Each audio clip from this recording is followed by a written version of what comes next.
The day my own daughter slipped me a laminated chore chart and called it, our new system. I realized I'd been promoted, straight into slavery, with no pay, no benefits, and a boss who still owed me for braces in the 8th grade.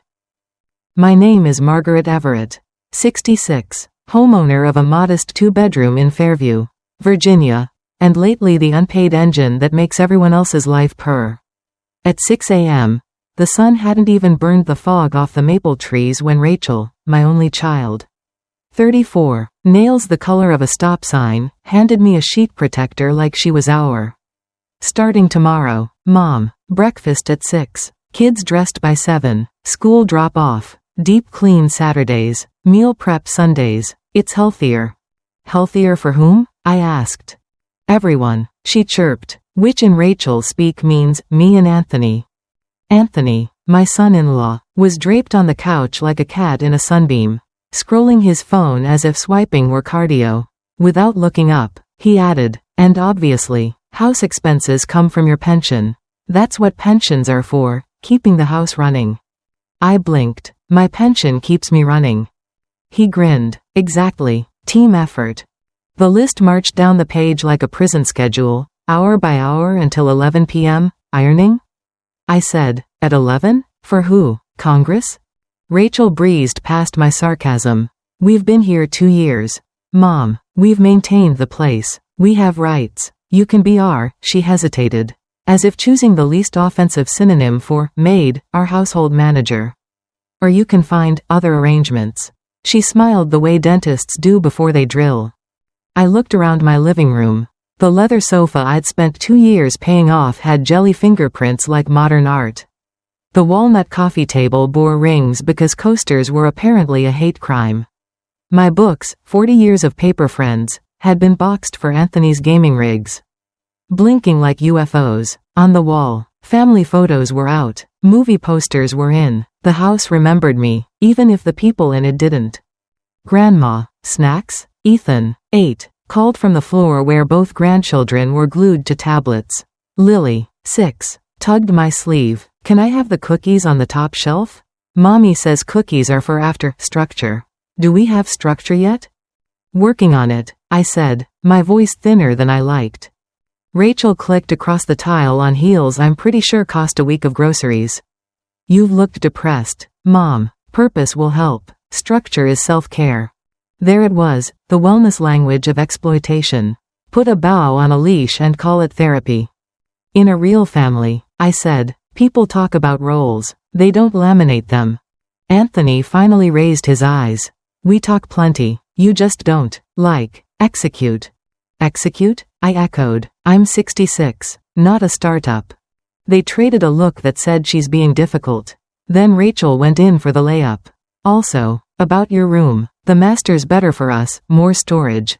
Bathroom access for the kids. You can move to the little room off the kitchen. Closer to where you'll, be. Like a spatula, I said, always handy. Anthony brightened. Exactly, look at us aligning. I stared at the paper. The boxes for each hour were small, but I could feel the weight of them crushing my chest. The pantry held 3 broken cookies and an expired can of tuna. The fridge had a beer, 2 yogurts, and leftovers that looked like a science project. We were out of milk. We were out of respect. One of those is fixable with a trip to the store. Mom, Rachel added, taping a grocery list to my fridge with a flourish. About $150.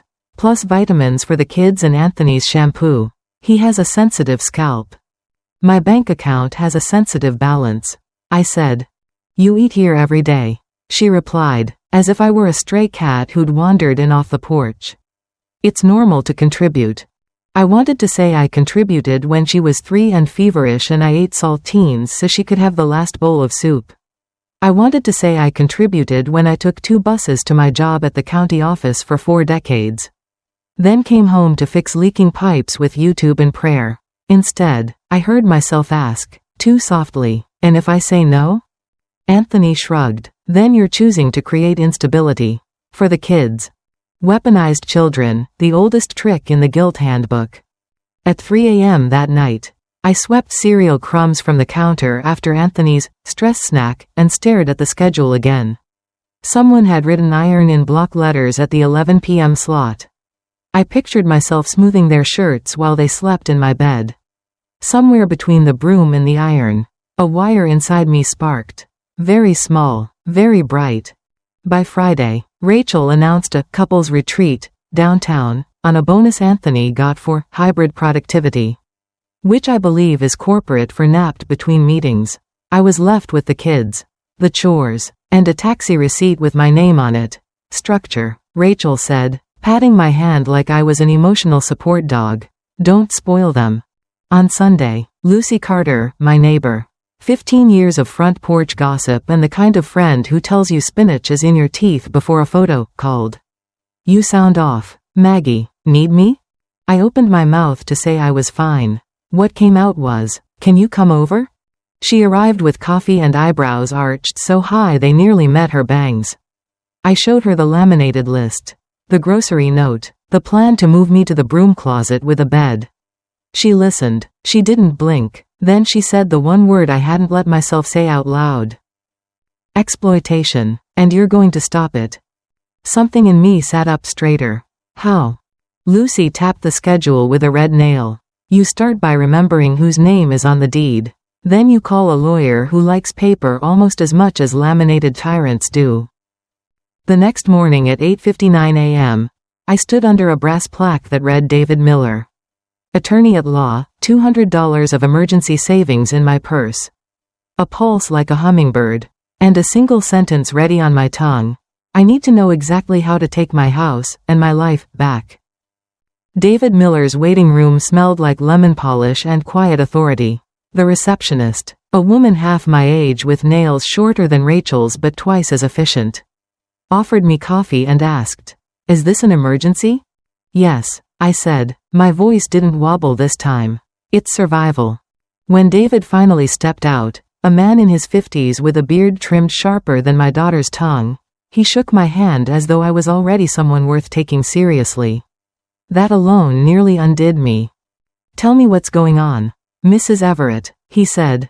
So I did. I told him everything, the laminated schedule, the midnight threats disguised as family roles, the grocery list taped to my fridge like a ransom note, the demand to fund Anthony's haircare empire. I spoke for 20 minutes without taking a breath. Somewhere between, iron their clothes at 11, and move to the closet, I realized my hands had stopped trembling. David listened. No interruptions, no pitying head tilts, just listening. When I finally ran out of words, he leaned back in his chair. "Mrs. Everett, what you're describing is not family miscommunication. It's elder exploitation, and it's illegal." Illegal. The word landed like thunder. I had been calling it family drama. Misunderstanding. Maybe my fault for letting them move in. But illegal? That was a whole new vocabulary. I whispered, "But they've lived with me 2 years. Anthony said they have rights." David shook his head. "Squatters' rights don't apply here.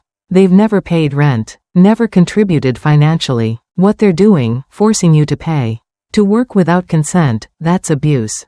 Economic and emotional. You are the homeowner. The deed is in your name. That's all a judge needs." For the first time in months, I exhaled without choking on shame. "What can I do?" I asked. "Plenty. Step 1. Serve them with written notice. Set new terms. If they want to stay, they pay market rent, let's say $800, and half of household expenses. If they refuse, you file eviction. Step 2. Revoke their unauthorized control over your finances. Change bank access. Cancel extra credit cards. Step 3. Guests who weren't invited," he tapped his pen, "leave immediately. That includes Anthony's mother, Dolores, my future, special breakfast, client with the silk robes and feather slippers." I nearly laughed imagining her reading a legal letter instead of a menu. David scribbled notes. "I can draft the notifications today. $200. If it escalates to court, we'll make a plan. But believe me, once they see you're legally armed, their bravado will fold faster than Anthony's workday."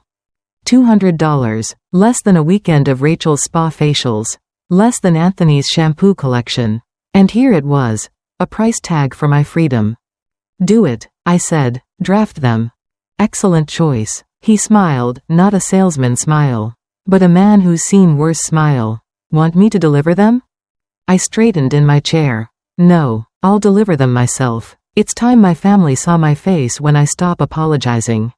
Leaving his office, I felt taller, not younger, not richer, just taller, as though I'd grown back the inches of dignity they'd shaved off me inch by inch.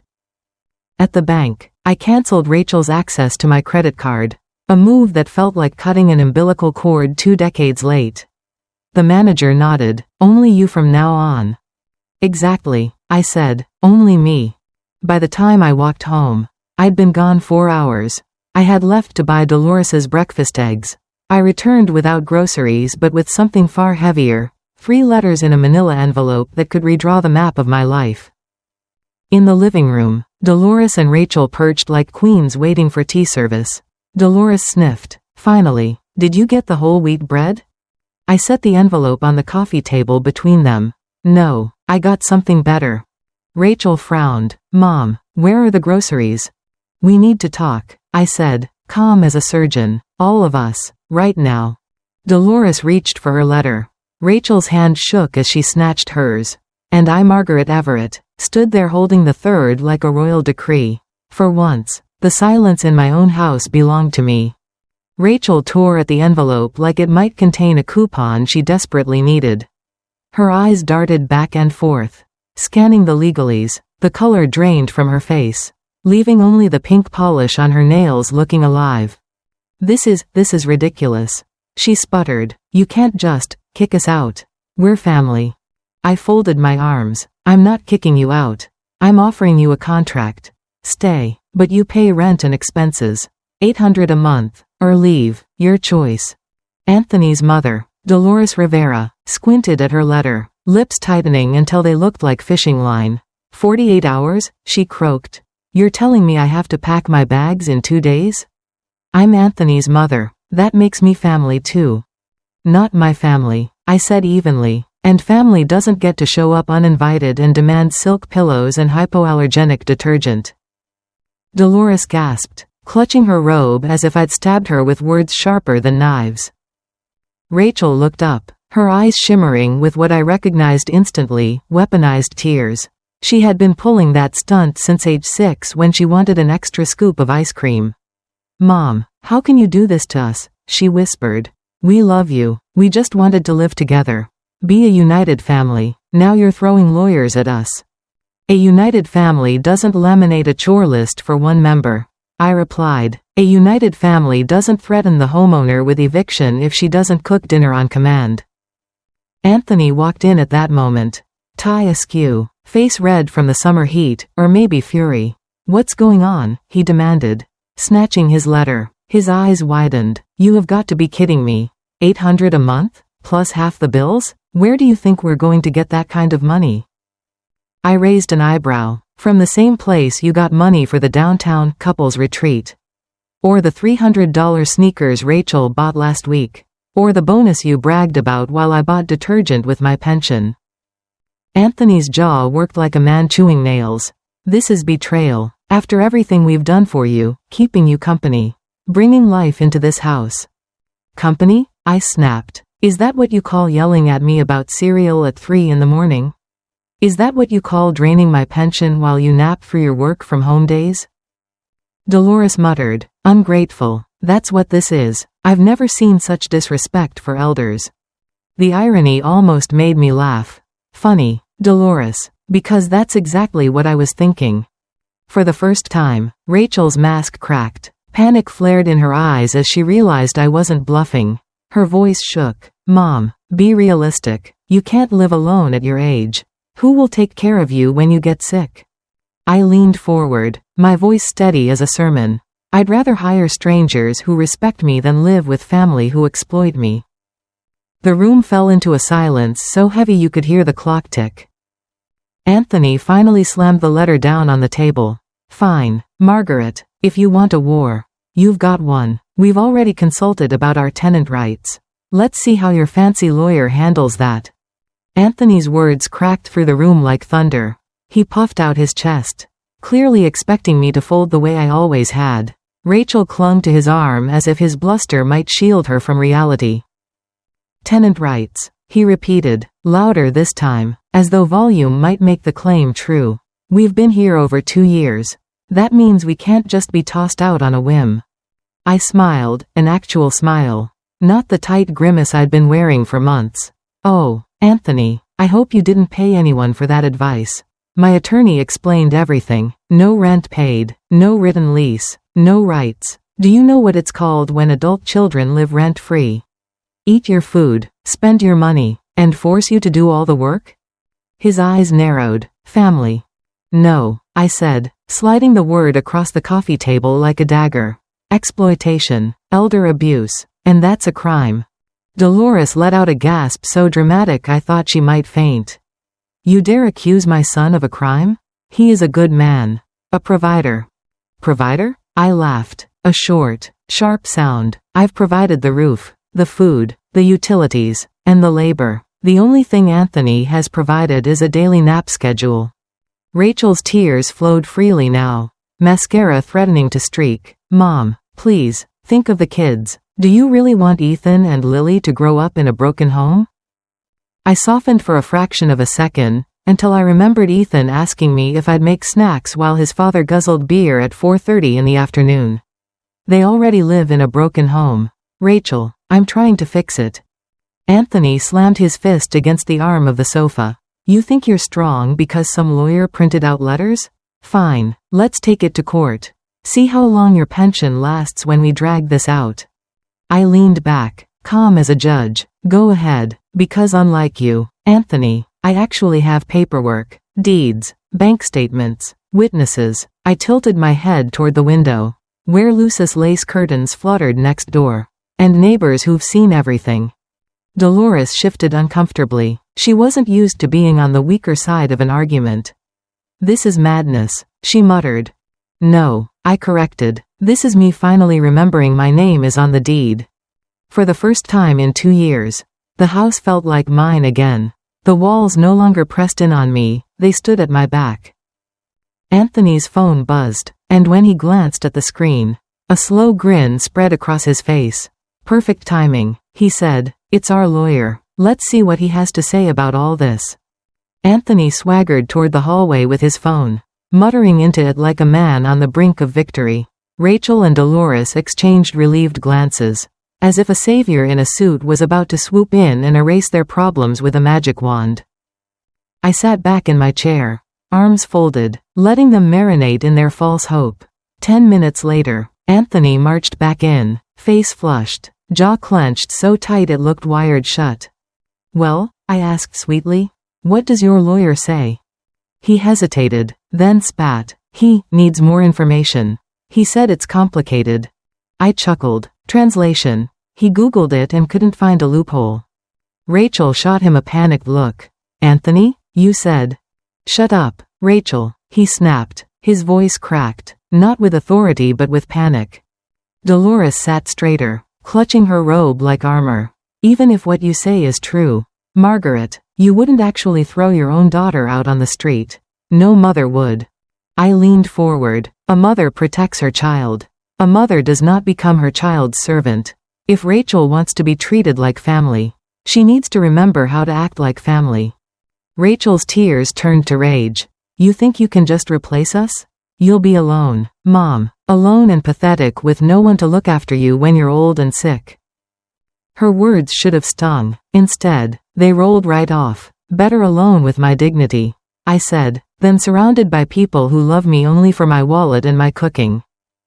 Anthony sneered. So what now? You think we'll just roll over? You think we'll pack up quietly and walk out? I placed my lawyer's letter gently back on the table. You have 30 days to decide. Stay and pay, or leave. Dolores, you have 48 hours. Tick-tock. For a long moment, nobody spoke. The only sound was the steady hum of the refrigerator, loyal to me in a way my so-called family had never been. Then Ethan appeared in the doorway, backpack still on his shoulders. Mom, Dad, why are you yelling? Grandma, are you crying again? His small voice cut through the tension sharper than any gavel. Rachel rushed to him, smoothing his hair with trembling fingers. Go upstairs, sweetheart. Mommy and Daddy are just talking. But Ethan's eyes lingered on me. Grandma, are they making you sad again? My throat tightened. Not anymore, honey, not anymore. Anthony stepped toward me, lowering his voice but not his fury. You have no idea what you've started. Margaret, you think this is over? It's only just begun. Anthony loomed over me, trying to tower like a storm cloud. His voice dropped to a hiss meant to intimidate. You have no idea what you've started. Margaret, you think waving some papers makes you powerful? You've declared war on your own family. I stood, slowly, deliberately. My knees might be 66. But my backbone was brand new. Anthony, let me explain something. I spent 40 years working in a government office. I know what paperwork can do. It can take your car, your house, even your freedom if you ignore it long enough. So yes, these papers make me powerful. Rachel's face twisted between fury and fear. Mom, please, we're talking about family. Family doesn't take each other to court. Family also doesn't laminate slave schedules and call them responsibilities. I shot back. Dolores sniffed loudly, like the queen of denial. This is all very dramatic. Anthony, don't let her bluff. She's your elder. Show some respect, Margaret, and stop this nonsense before it ruins everyone. I laughed, and it wasn't pretty. It was sharp, rusty, and real. Respect? Dolores, you've been in this house for less than 48 hours and already demanded silk sheets, special fruit, and whole wheat toast. Respect is earned, and right now, all you've earned is an eviction notice. Anthony slammed his fist on the coffee table. The sound rattled the picture frames and made Ethan flinch upstairs. You think we'll just walk away? We have nowhere to go. I leaned closer until I could smell the stale beer on his breath. Then maybe you should have thought of that before you turned my home into your free hotel. You've got 30 days, Anthony. Use them wisely. Rachel clutched his arm like she was holding onto the last raft on a sinking ship. We'll fight this, she whispered. We'll fight you. I straightened, smoothing the wrinkles from my blouse as though I'd just finished a business meeting. Then bring your best fight, Rachel, because for the first time in years, I'm ready to win. The clock chimed the hour, 5 sharp, and for once, instead of marking the next chore on their schedule, it marked the start of mine, taking my life back. Dolores suddenly rose from the sofa, robe sweeping the floor like a judge's gown. If you think you can throw me out in 48 hours, you'd better be prepared, Margaret, because I don't go quietly. Dolores's voice thundered through the living room, bouncing off the walls like she was presiding over some grand courtroom. Her silk robe swished dramatically as she pointed a bony finger at me. You think you can humiliate me like this? Me? After I've raised a son? After I've lost a husband? After I've suffered more than you could imagine? I tilted my head. Dolores, you've suffered? You've been here 2 days and already ordered me around like a butler. If this is how you handle grief, I'd hate to see you at a wedding. Her jaw dropped, and Rachel gasped like I'd slapped the Pope. Anthony stepped between us, his hand on Dolores's shoulder. Mom, don't waste your energy. She wants to provoke you. Then he glared at me. Margaret, you're making a mistake. You're pushing us into a corner. And when people are cornered, they fight back. Good, I said calmly, because I've spent 2 years in a corner. It's about time someone else felt how tight the walls are. Rachel's tears turned to shrill indignation. We're your blood. Doesn't that mean anything to you? Yes, I replied. It means I expected better. For the first time, Dolores faltered. Her robe sagged. Her bravado cracked. She sat back down, muttering, "This house isn't worth all this drama." Anthony rounded on her. What are you saying, Mom? Of course it's worth it. We deserve to be here.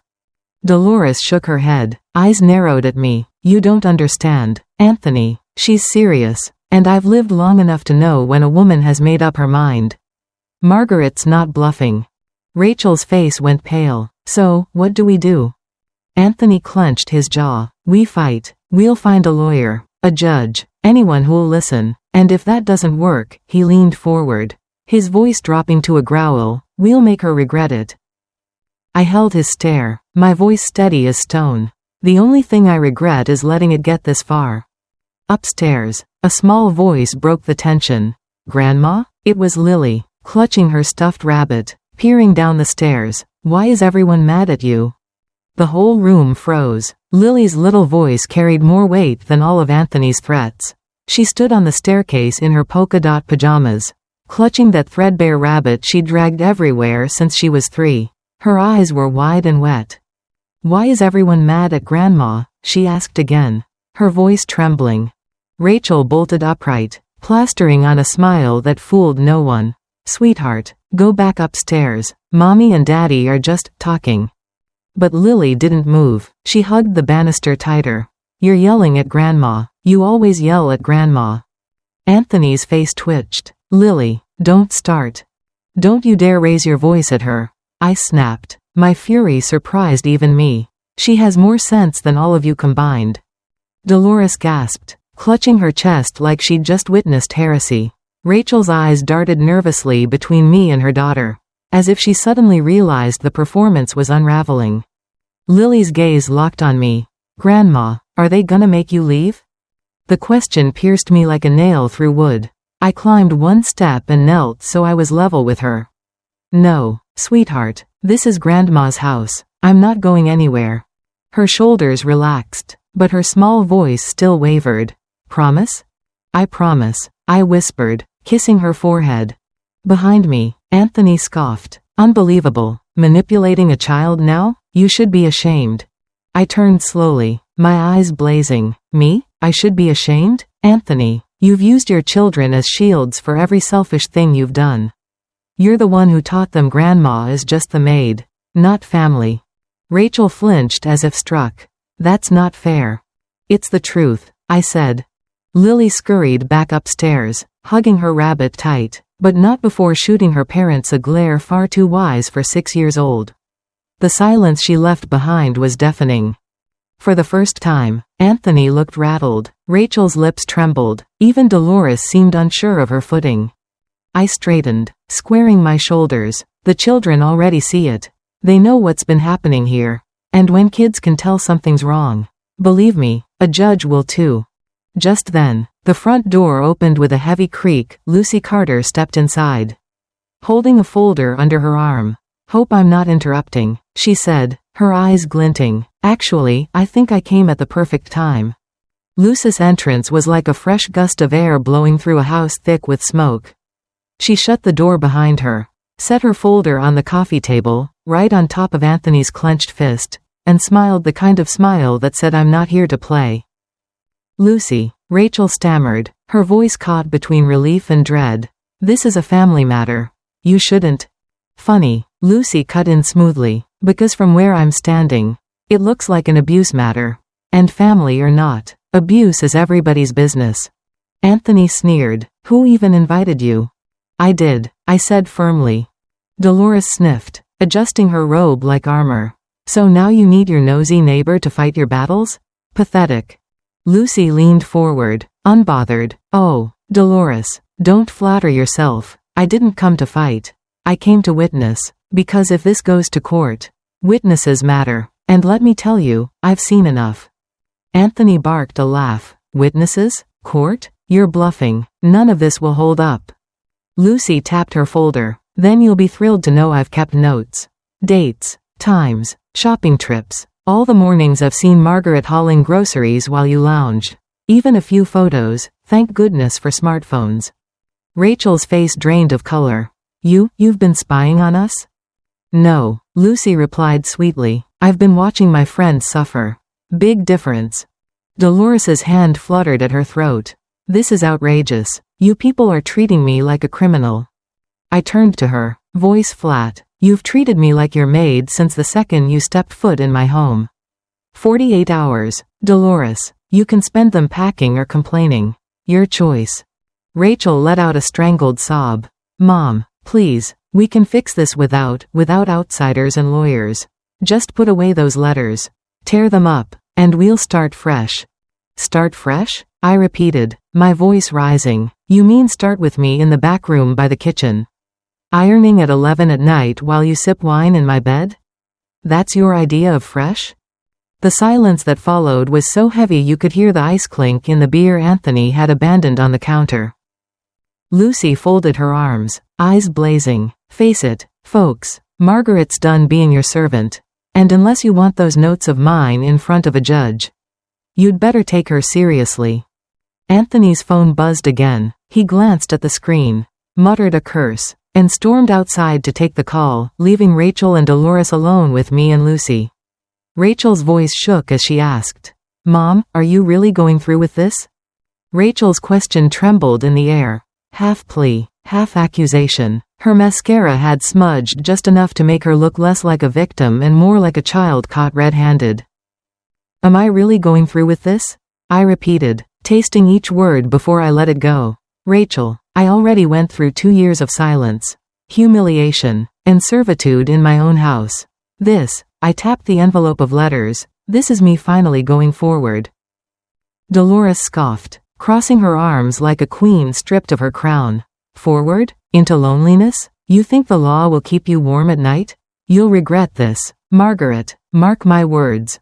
Lucy leaned back, cool as ice. "Better loneliness than leechness. And trust me, Dolores, she won't regret it, but you might." Rachel's lip trembled. She reached for my hand like she used to when she was little, when thunderstorms frightened her, but this time, her grip felt more like desperation than love. "Mom, we just wanted stability. A roof, a family together. Isn't that what you wanted too?" My chest tightened. For a second, I saw the 3-year-old Rachel, hair in pigtails, clutching a teddy bear, crying because her father had walked out. That child I had sworn to protect. But then I blinked, and in front of me stood a grown woman who'd turned protection into exploitation. "What I wanted," I said slowly, "was to be respected, not reduced to a wallet and a washing machine." Rachel pulled her hand back, tears spilling freely now. "So you'll really throw us out? Me, Anthony, the kids?" "The kids will always have me," I said firmly. "You and Anthony? That's up to you." At that moment, the front door creaked, and Anthony stomped back in, face red, phone clutched tight. "Well, congratulations, Margaret," he snarled. "You've just declared war, because guess what? My cousin's friend is a paralegal. And he says we do have rights. So buckle up, you'll wish you'd never started this." Lucy chuckled. "A cousin's friend? Oh, that's rich. Next thing you'll tell us your barber's nephew is a judge." Anthony glared at her. "Laugh all you want. We're not leaving. Not now. Not ever." Before I could respond, Ethan's voice rang down from upstairs. "Grandma, can you help me with my homework? Daddy said he doesn't have time." His innocent request sliced through the tension, and for the first time, Anthony looked like he was the one cornered. Ethan's voice drifted down the stairs, clear and unguarded. "Grandma, can you help me with my homework? Daddy said he doesn't have time." Anthony froze mid-snarling tirade, the words catching in his throat. His own son had just, without realizing it, shattered his performance. Rachel's face turned crimson, a cocktail of shame and panic. Lucy raised an eyebrow, her grin sharp. "Out of the mouths of babes," she murmured.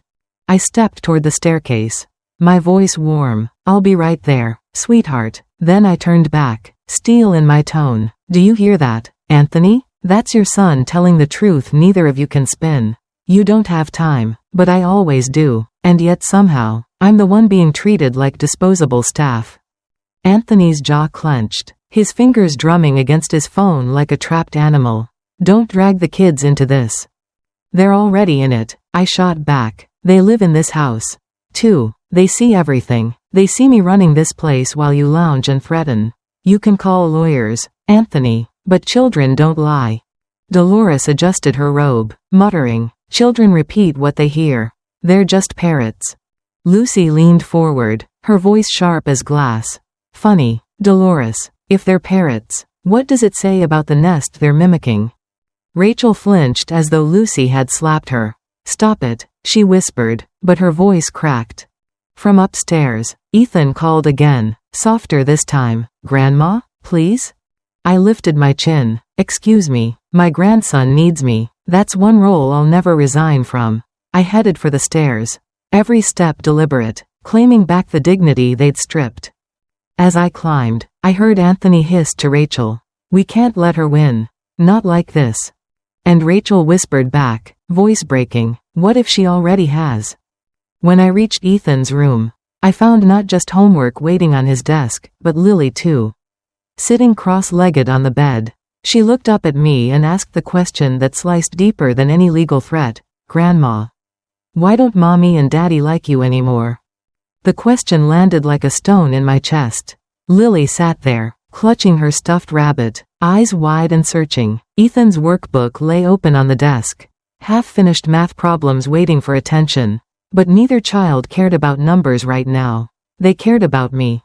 I sank into the desk chair, my knees creaking louder than my voice. "Sweetheart," I began softly, "it's not that they don't like me. Sometimes grown-ups get confused about what's fair. And when people forget what's fair, they can act in ways that hurt others, even the people they love." Ethan frowned, pencil in hand. "But you're the one who cooks for us, helps with homework, buys snacks, takes us to school. If you do everything, how is that not fair?" Out of the mouths of babes. Indeed. I smoothed his hair, my throat tightening. "Exactly, Ethan. It's not fair. And that's why Grandma has to make things change." Lily's lower lip trembled. "Are they gonna make you leave? Daddy said maybe you should go live in a little room by yourself." I swallowed hard. A little room by yourself. How quickly children absorb cruelty when it's served at the dinner table.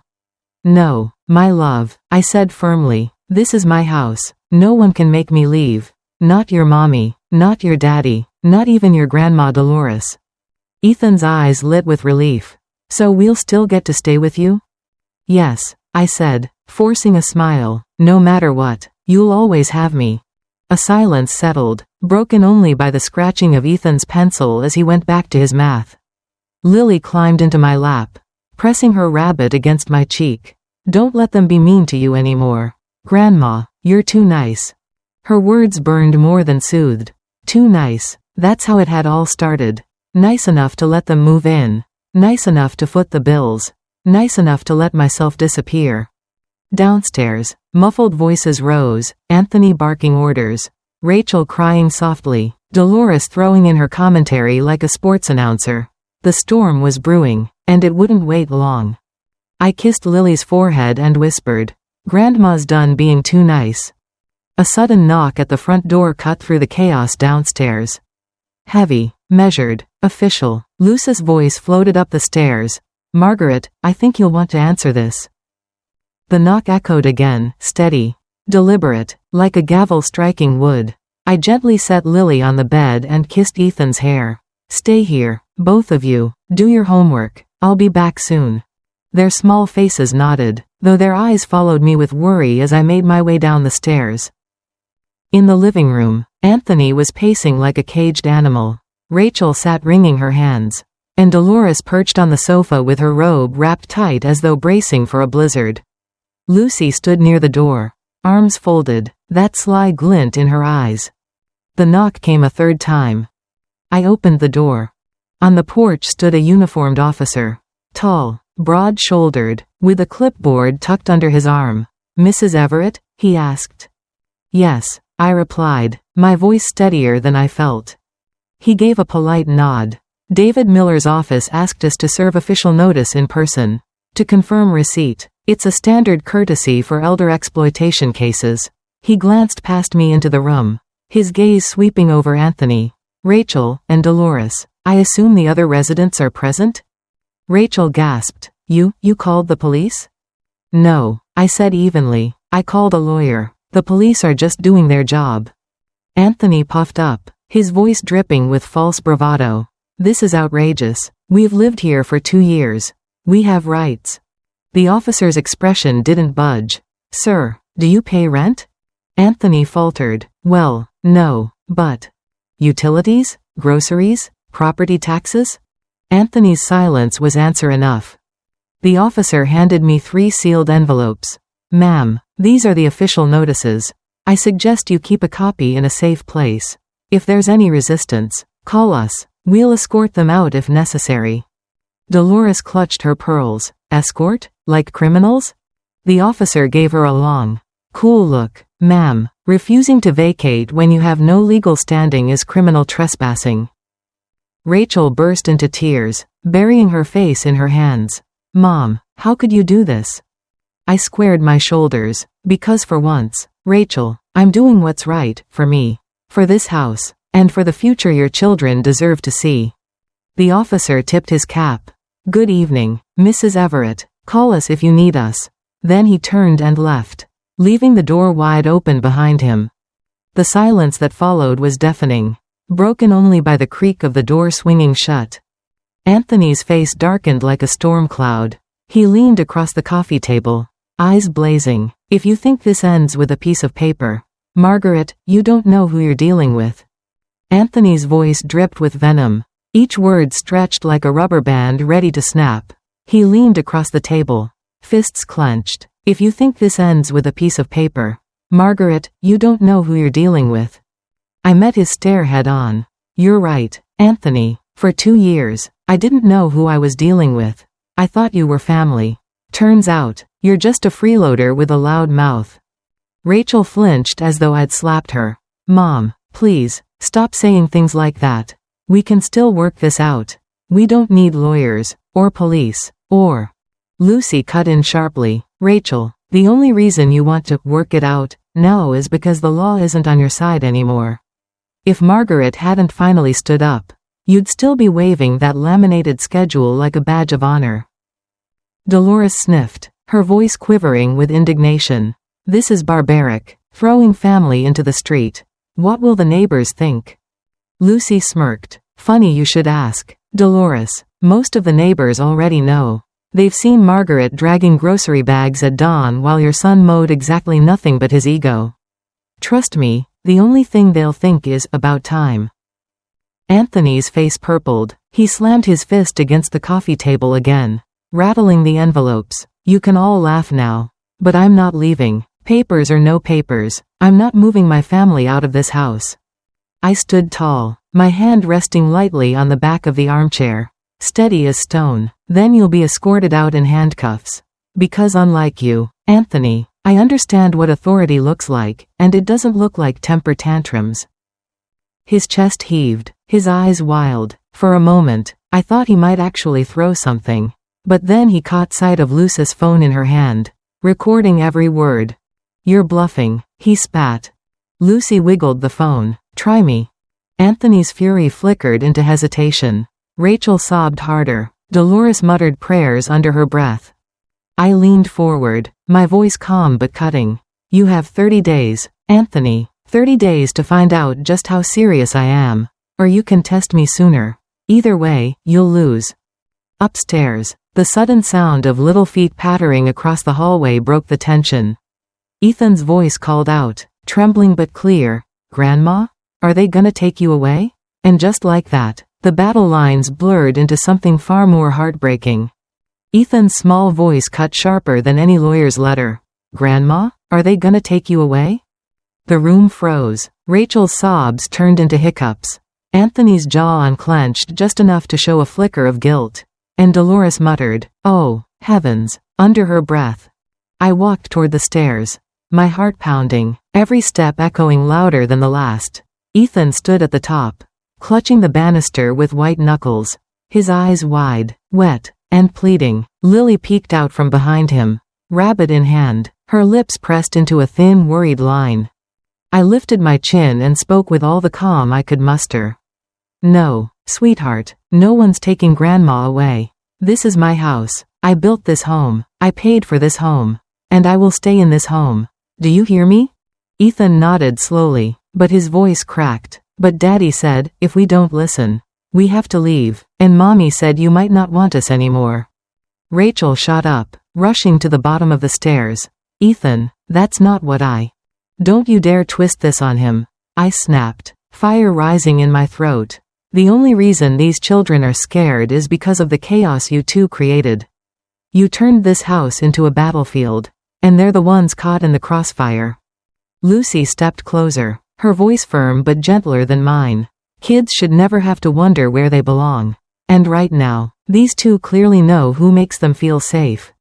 Dolores bristled. Don't you dare suggest. But she was cut off when Lily piped up, her little voice trembling but defiant. "We feel safe with Grandma." Rachel's hand flew to her mouth. Anthony's glare darted between his children and me. But for once, he didn't have a retort. I climbed the last few steps and knelt between Ethan and Lily, holding them both close. "Listen to me. No matter what happens, you will always belong with me. Always. You're my heart, and no one can take that away." Anthony's voice cracked from below, equal parts rage and desperation. "You're poisoning them against us." I turned, still holding the children, and locked eyes with him. "No, Anthony, you did that yourself." At that moment, Luce's phone buzzed loudly. She glanced at the screen, her eyebrows shooting up. "Margaret," she said, voice trembling with excitement. "It's David Miller. He says he has news you need to hear right away." Luce's words sliced through the tension. "David Miller, my lawyer, my lifeline." I loosened my grip on Ethan and Lily, giving them a reassuring squeeze before standing tall. "Put him on speaker," I told Lucy. Anthony barked a laugh, though it sounded more like a choke. "Oh, this should be good. Let's see what your fancy lawyer has to say when he hears the whole story." Rachel whispered, "Anthony, please," but he ignored her. Lucy tapped her screen, and David's voice filled the room. Calm, steady, the voice of a man who had seen too many family wars to be rattled. "Mrs. Everett," he said, "I wanted to update you quickly. I've reviewed your case thoroughly. And I also reached out to the housing board this morning. I need you to know, you are standing on solid ground. Legally, your daughter and son-in-law have no tenancy rights whatsoever. In fact," he paused, and you could almost hear the papers shuffling on his desk. "Their actions could constitute prosecutable elder exploitation under state law." Anthony's smirk collapsed. Rachel's hands flew to her face. Dolores let out a gasp loud enough to echo off the walls. David continued, his voice sharpening, "If they contest your right to set boundaries, we will file a formal complaint. Police involvement is not out of the question. And let me be clear, in cases like this, the law protects you, Mrs. Everett, not them." Anthony surged forward, his face red. "You don't know what you're talking about. We've been maintaining this house for years." "Maintaining?" I snapped, my voice shaking not from fear but from fury. "You've drained it. You've drained me, and now, thanks to Mr. Miller, I know exactly what to call it, exploitation." Lucy raised her phone higher, as if aiming David's words directly at Anthony like a weapon. "Care to repeat that nonsense again? Anthony? On record this time?" Anthony's lips moved, but no sound came out. He finally slumped back into the couch like a deflated balloon. David's voice softened. "Margaret, I'll draft the formal notices today. If they don't comply, we'll move to eviction proceedings immediately. You won't face this alone." I felt tears prick my eyes, not the hot tears of humiliation I'd shed so many nights, but tears of relief, strength. Finally, I wasn't cornered, I was armed. "Thank you, David," I said, my voice steady as bedrock. I needed to hear that. The moment I hung up, Ethan tugged at my sleeve and whispered, "Grandma, does that mean we're really safe now?" His question pierced deeper than any legal battle ever could. Ethan's question hit me like a punch straight to the heart. "Grandma, does that mean we're really safe now?" I knelt down, brushing a strand of hair from his forehead. His eyes, wide and searching, looked too old for 8 years. Lily clung to my arm, her stuffed rabbit squished flat against her chest. "Yes, my loves," I whispered, loud enough for everyone in the room to hear. "You're safe. I won't let anyone, take that away from you." Anthony scoffed from the couch, though the fight in him had dimmed. "Big promises, Margaret, but kids need stability, not lawsuits. What kind of future do you think you're offering them?" I rose slowly, my knees aching but my back straighter than his. "A future where their grandmother isn't treated like a maid. A future where respect isn't optional. A future where they learn that love doesn't mean exploitation." Rachel's face crumpled. She turned away, covering her mouth with trembling hands.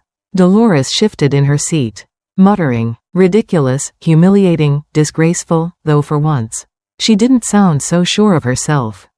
Lucy placed a hand on my shoulder. They've lived on your mercy for too long. Margaret, these kids deserve to see what true strength looks like. And today, you're showing them." Lily's tiny voice piped up. "Grandma's strong like superheroes." That undid me. Tears finally broke free, rolling down my cheeks as I hugged her tightly. Maybe not a superhero, sweetheart, just someone who's tired of being invisible. Anthony shifted uncomfortably, his voice a low growl. "So what now? You think you've won? You think a lawyer's letter changes everything?" I looked him dead in the eye. "No, Anthony, I change everything. That's the part you never saw coming." The silence that followed was heavy, broken only by the clock ticking on the mantel. Every second that passed felt like another brick falling into place, rebuilding the walls of my dignity. And then, from the corner of the room, Dolores stood abruptly, her eyes glinting with something sharper than disapproval. "If you think I'm leaving this house quietly," she hissed, "you're in for a rude awakening." Dolores's words sliced through the heavy silence like a knife. Her thin frame trembled, but her eyes gleamed with venom. "If you think I'm leaving this house quietly, you're in for a rude awakening." Rachel gasped, "Mother, please." But Dolores silenced her with a raised hand. "No, Rachel, enough of this charade. I didn't raise my son to be humiliated by a woman hiding behind lawyers. I came here because this house was supposed to be family property. You can't just erase me with a letter and a lawyer's pen." Lucy arched an eyebrow. "Funny, Dolores, because last I checked, the deed doesn't have your name on it, unless you've been moonlighting as Margaret's twin?" A ripple of nervous laughter escaped Ethan, quickly stifled by Anthony's glare. I stepped forward, voice steady as stone. "Dolores, you were never invited here. You arrived with your suitcases and your demands as though this was a hotel. That ends now." She scoffed, her voice dripping with disdain. "At my age, you really expect me to scurry back to some lonely apartment? You'd throw a widow out into the cold?" My patience snapped. "Don't twist this. You're not a helpless widow, you're a bully. And this is not your home." Anthony jumped to his mother's defense, his tone rising again. "She's my family, Margaret. If she goes, we all go." I folded my arms. "Then maybe that's exactly what needs to happen." Rachel broke down, clutching at Anthony's arm. "Stop it, just stop it, both of you. Can't you see what this is doing to the kids?" Her voice cracked into sobs.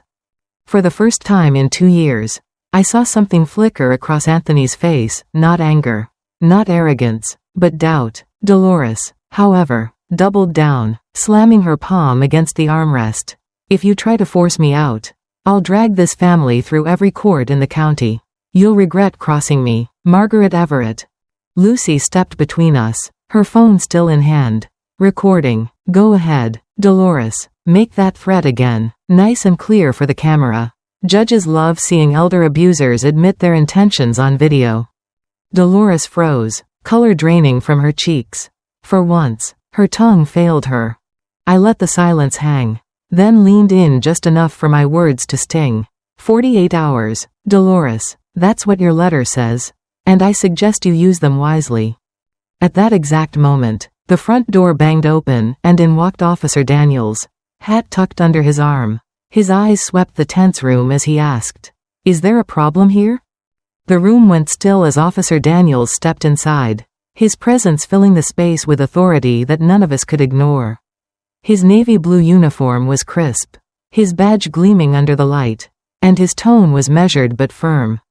"Is there a problem here?" he asked, scanning from Anthony's clenched fists to Dolores's trembling frame to Rachel's tear-streaked face. Finally, his eyes landed on me. I drew in a breath. "Yes, officer, there is a problem, and it's been going on for 2 years." Anthony sprang up from the couch, waving his hands. "This is ridiculous. She called the police just to embarrass us. We live here, officer. We have rights." Daniels raised a hand, silencing him. "Sir, I didn't ask you, I asked her." He nodded at me, waiting. My throat tightened, but Lucy's reassuring squeeze on my shoulder steadied me. "This is my home, officer. My name is Margaret Everett. I am the sole owner of this property. My daughter, her husband, and his mother have been living here without paying rent. without contributing to expenses. And worse, they've been forcing me to act as their servant. I've already spoken with my lawyer. What they've done constitutes elder exploitation. The word exploitation seemed to hang in the air like smoke.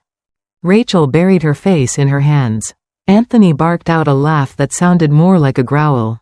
Oh, come on. She's twisting everything. We help around here. We keep this place running. Officer Daniels's gaze slid to the children still huddled on the stairs. Ethan stared at the floor. Lily clutched her rabbit tighter. Daniels's voice softened. Kids, do you feel safe here? Ethan's small voice broke the silence. We feel safe with Grandma. The officer nodded, his jaw tightening as he looked back at Anthony. That's all I needed to hear. Dolores sputtered, her indignation bubbling over. This is absurd. That woman is poisoning those children against their parents. I won't stand for. Ma'am, Daniels interrupted sharply. Unless your name is on the deed or lease, you don't get a vote in this matter. And unless I'm mistaken, he glanced at me. You're not mistaken, I confirmed. Her name is nowhere near my deed. Daniels turned back to Dolores. Then you'll comply with the notice Mrs. Everett has issued. 48 hours to vacate. If not, we'll return with a formal eviction order. The color drained from her face as she sank back into the chair. Anthony bristled, his voice dropping to a growl. This isn't over. The officer leaned closer, his tone calm but razor sharp. It is if you're smart, son. Daniels tipped his hat toward me. Mrs. Everett, I'll follow up tomorrow. In the meantime, if they so much as raise their voice at you again, call me. Directly. His words landed like a promise. But Anthony's glare promised an entirely different kind of storm. The front door clicked shut behind Officer Daniels, leaving behind an air thick enough to choke on. For a moment, no one moved. The only sound was the rhythmic tick of the mantel clock, marking time like a judge's gavel. Anthony was the first to break. He shot up from the couch, pacing like a caged wolf. You think a cop's warning scares me? You think a letter and a badge change anything? This is my family, my house now, whether you like it or not. I stood firm, my hands gripping the back of the armchair, my voice steady as stone. No, Anthony, this is my family home. And you've mistaken my kindness for weakness. That ends tonight. Rachel's sobs turned frantic. She rushed to him, tugging at his arm. Please, Anthony, stop. Can't you see we've lost? We can't fight this anymore. He yanked away, snarling. Lost? We've lived here 2 years. She wouldn't dare throw us out, lawyer or no lawyer. She loves those kids too much. Ethan's small voice floated from the staircase. Grandma already told us we're safe. She means it. That silenced Anthony more effectively than any cop could. His eyes darted from his son to me, then back again. For the first time, uncertainty cracked through his rage. Dolores slammed her palm on the armrest, her voice shrill. This is outrageous. Margaret, you'll ruin this family's name. People will talk. Lucy finally spoke, her tone sharp as a blade. Let them talk. Dolores. Better they talk about Margaret standing up for herself than whisper about her being worked like a slave in her own house. Anthony's face contorted, fury and humiliation warring inside him. He jabbed a finger at me. Fine, you want war? You'll get it. 30 days, huh? We'll make those 30 days hell for you. My blood ran cold, but I didn't flinch. If you try, Anthony, you'll regret it, because I won't fight this battle alone anymore. You saw the officer's face. You heard my lawyer's words. Push me, and the law will crush you. Rachel crumpled into a chair, weeping openly. Dolores muttered curses under her breath. But she no longer met my eyes. And Anthony, he just stood there, chest heaving, the fire in him flickering against a rising tide of inevitability. Just then, Lucy's phone buzzed again. She glanced at the screen, her eyes widening. Margaret, it's David. He says something urgent came up with your case. He wants to see you first thing tomorrow morning. Lucy's words cut through the room like a fresh blade. David wants to see you first thing tomorrow morning. He says it's urgent. Anthony sneered. Oh, great. More scare tactics from your hired gun. What's he gonna do, Margaret? Wave another piece of paper in my face? But I caught the tremor in his voice. His bravado was slipping. I straightened, Meeting Lucis gaze. Tell him I'll be there. Rachel's head snapped up, her face streaked with tears. Mom, please, don't do this. Don't make things worse. We can figure something out without dragging lawyers deeper into it. Worse? I asked, my voice sharp. Rachel, it can't get worse than this. You stood by while your husband and his mother turned me into a servant in my own home. You called it family responsibility. She flinched, whispering, I didn't know how to stop it. That's the difference between us, I said, my words steady as a blade. I do. Dolores scoffed, folding her arms tight. Big words from a woman hiding behind other people's strength. Let's see how bold you are when that lawyer tells you your case is weaker than you think. Lucy smirked, sliding her phone into her pocket. Funny, you all seemed a lot more confident before an officer stood in this very room and told you to your faces that Margaret holds every card. Anthony slammed his fist against the wall, the sound making Lily jump. Ethan hurried down the stairs and placed himself between me and his father. His little chest puffed out. Stop yelling at Grandma. The room went dead silent. Even Dolores paled at the sight of Ethan standing guard like a soldier defending his general. Anthony's hands fell to his sides. His voice, when it came, was quieter, like a balloon losing air. This isn't over. I placed a steady hand on Ethan's shoulder, my voice calm but unshakable. Yes, Anthony, it is. That night, as I lay in bed, my phone buzzed with a message from David. Just 7 words. Be ready tomorrow. I found something big. My heart pounded. What could he have uncovered? The glow of my phone lit the darkened room. Be ready tomorrow. I found something big. David's message pulsed on the screen like a heartbeat. Steady and ominous. I set the phone on the nightstand. But sleep didn't come. My mind replayed every moment of the day. Dolores's threats. Anthony's rage, Rachel's tears, Ethan standing like a tiny shield between me and his father. My body ached with exhaustion, but my spirit buzzed with anticipation. What could David have found? Something stronger than eviction notices? Proof that their tenancy claim was worthless? Or worse, evidence that would drag this nightmare straight into a courtroom? The house was quiet, but it wasn't peaceful. I could hear Anthony pacing downstairs, the floorboards groaning under his weight.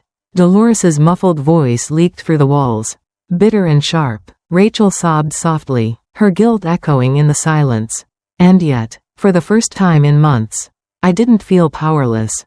I touched the edge of the letter David had drafted, still tucked safely in my drawer. No longer a piece of paper, it was armor.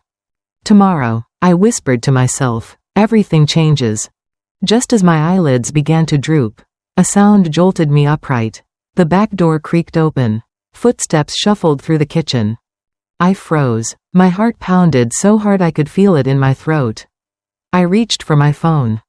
Anthony's voice slithered through the darkness. Enjoy your victory while it lasts. Margaret, you won't see tomorrow coming. My blood turned to ice. I tightened my grip on the phone, thumb hovering over Officer Daniels's number.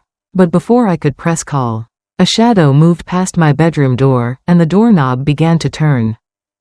The doorknob rattled, slow at first, then harder, metal scraping against metal. My breath caught in my throat. The house, once my sanctuary, suddenly felt like a cage. Anthony? My voice cut through the dark. Low but steady. If you touch that door, you'll regret it. The knob stilled. For a moment, only silence pressed against the walls. Then came his whisper, thick with venom. You think that cop's gonna save you? You think some lawyer makes you strong? You're nothing without us. Margaret, nothing. My thumb pressed hard against Officer Daniels's contact on my phone. One more second, I warned, loud enough for the whole hallway to hear. One more second and this call goes through. The footsteps retreated, slow, heavy, defeated but not gone. From the children's room, I heard a tiny whimper. Ethan. I rushed across the hall and pushed the door open gently. He sat up in bed, wide-eyed, clutching Lily protectively. Grandma, is Daddy mad at you again? His voice trembled. I knelt beside him, brushing his damp hair from his forehead. Daddy's angry because he's losing control. Sweetheart, but that's not your fault. And it's not mine either. Lily clung to my arm. We heard him yelling, "Are we safe?" I forced a calm smile, though my heart still raced. "Yes, my loves, you're safe with me, always."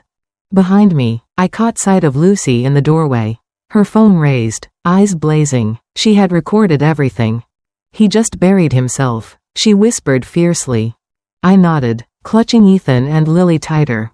"Tomorrow," I murmured, more to myself than to anyone else, "the world is going to know exactly who Anthony really is."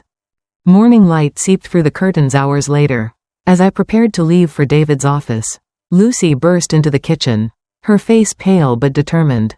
"Margaret," she said, holding out her phone, "you need to see this. The video of last night, it's already spreading." Lucy's hand trembled as she thrust her phone toward me. The screen glowed with a paused video, grainy, dark, but unmistakable. Anthony's voice hissed through the hallway, dripping with malice. "You think that cop's gonna save you? You think some lawyer makes you strong? You're nothing without us, Margaret, nothing." My stomach twisted, hearing it outside of my own memory. Proof, evidence. His threat wasn't just in my head, it was alive, undeniable. Lucy hit play. The clip rolled on, capturing the sound of the doorknob rattling, my voice steady with warning, and finally Ethan's frightened whimper in the background. The comments below the video scrolled faster than my eyes could follow. "This poor woman. Elder abuse. Plain and simple. Call Child Protective Services, those kids need protecting too. Stand strong, Margaret." My knees wobbled, and I gripped the edge of the counter. "Lucy, how many people have seen this?" "Thousands already," she whispered, and climbing fast. "I didn't post it, it must have leaked from the neighborhood watch group. Someone shared it, and now it's everywhere." The blood drained from Rachel's face as she entered the kitchen. She'd clearly been crying all night. "Mom, oh God, Mom, what have you done? This is going to ruin us." "No, Rachel." My voice was steel. "Anthony ruined himself, and Dolores helped." From the living room came Dolores's shrill voice, already panicked. "Anthony, they're turning us into criminals online. Do something."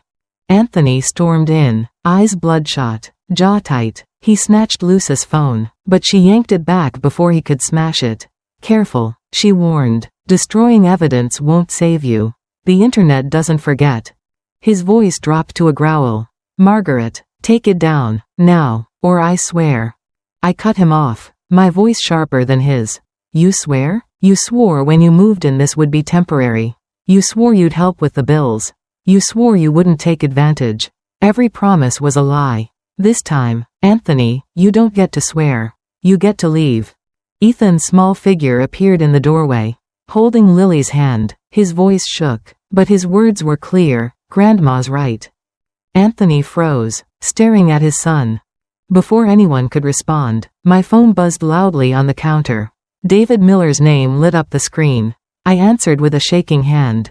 His first words were, "Margaret, I just found the leverage that will end this for good." David's voice was crisp, urgent, and louder than the pounding of my heart. "Margaret, I just found the leverage that will end this for good." I clutched the phone tighter. "Tell me." Anthony barked a laugh, throwing his arms wide. "Go on, lawyer boy, let's hear what trick you've cooked up now." David didn't miss a beat. "Anthony Johnson has been collecting unemployment benefits while simultaneously claiming online self-employment income.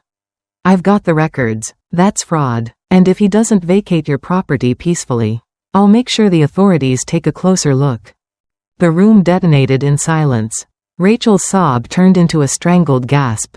Dolores's hands flew to her pearls as if clutching them could protect her from the truth. Anthony's face drained of color, then flushed an ugly red. You can't prove anything," he stammered. "Oh, I can," David replied coolly through the speaker. "And I will, unless, of course, Margaret decides she'd rather settle this quietly. But that means you, Anthony, packing your bags immediately, not in 30 days, now." I pressed the phone closer, my voice cutting like glass. "You hear that, Anthony? No more threats, no more schedules, no more humiliations. You walk out that door, or the fraud you've been hiding becomes tomorrow's headline." Rachel buried her face in her hands. "Anthony, Please, our kids, just stop fighting and listen. Dolores leapt to her feet, her voice shrill and panicked. This is a setup. Margaret's poisoned that lawyer against us. Lucy whipped out her phone, her smile razor sharp. Actually, Dolores, I just Googled it. Fraud penalties? Up to 5 years in prison. Want me to read it out loud? Anthony's breath came in ragged gasps. He looked at Rachel, then at his children huddled in the doorway. For the first time, the fire in his eyes flickered with fear, not of me, but of consequences. I ended the call with David and set the phone down. You've taken my money, my peace, my dignity, but you will not take another sunrise in this house. Not one. Anthony's fists trembled at his sides, torn between rage and surrender. Finally, he muttered through clenched teeth. Fine, we'll go, but don't think you've seen the last of me. Yet as he turned, Ethan's voice rose again, steady, unshaken. Good, because we don't want to live like this anymore. Anthony froze mid-step. His own son's words seemed to slice deeper than anything I or David could have said. Ethan's voice carried none of the anger, none of the fear, just a weary certainty no child his age should know. Good, because we don't want to live like this anymore. The room went still. Rachel covered her mouth, her shoulders shaking with silent sobs. Dolores opened and closed her mouth like a fish gasping for air. No retort ready for once. Anthony's fists clenched tighter, his knuckles bone white, but his bravado had cracked. He looked at Ethan, then at Lily clutching her rabbit, and for a fleeting second his mask slipped. Beneath the rage, beneath the arrogance, there was something else, shame. I stepped forward, placing a hand gently on Ethan's shoulder. My voice was calm, steady, unshakable. You hear that, Anthony? Even your children know this isn't a home anymore. Not the way you've made it. Rachel's voice broke through, raw and trembling. He's right. We've destroyed everything. We were supposed to come here for help. Not turn you into a servant. Her tears spilled freely now, her words tumbling out like confession. Dolores hissed, Rachel, don't you dare. But Rachel spun on her mother, her voice rising in rare defiance. No, you don't get to control this anymore. I won't let my kids grow up thinking this is love. Because it isn't. It never was. The silence after her words was deafening. Anthony's chest heaved, but he said nothing. I straightened my spine, feeling taller than I had in years. You have until sundown to pack what's yours. Anything you didn't buy stays here. Do you understand? Anthony's jaw worked as if chewing on broken glass. Finally, through clenched teeth, he spat. Fine. He stormed past me, his footsteps pounding up the stairs. Dolores sputtered, This is madness. You'll regret this, Margaret. But even she didn't move to stop him. I bent down to meet Ethan's and Lily's eyes. You're safe now, truly safe. And for the first time, they smiled, not wide, not carefree, but a fragile smile that told me they finally believed me. Lucy exhaled, her hand still on her phone. You did it, Margaret. You really did it. I let out a shaky laugh, tears blurring my vision. No, Lucy, we did it. 3 weeks later, the house was quiet again, peaceful. My mornings were my own, filled with coffee and sunlight, not orders and obligations. Ethan and Lily visited often, laughter echoing through the halls without the shadow of control hanging over them. And I had learned the most important lesson of all. Kindness without boundaries isn't kindness, it's surrender. Love doesn't demand your dignity. Family doesn't require your silence. And no matter your age, it's never too late to stand tall. Reclaim your voice, and remind the world, and yourself, that you matter. If you enjoyed this story, don't forget to like, comment, and subscribe for more. Tell me, what would you have done in Margaret's place? I'd love to hear your thoughts.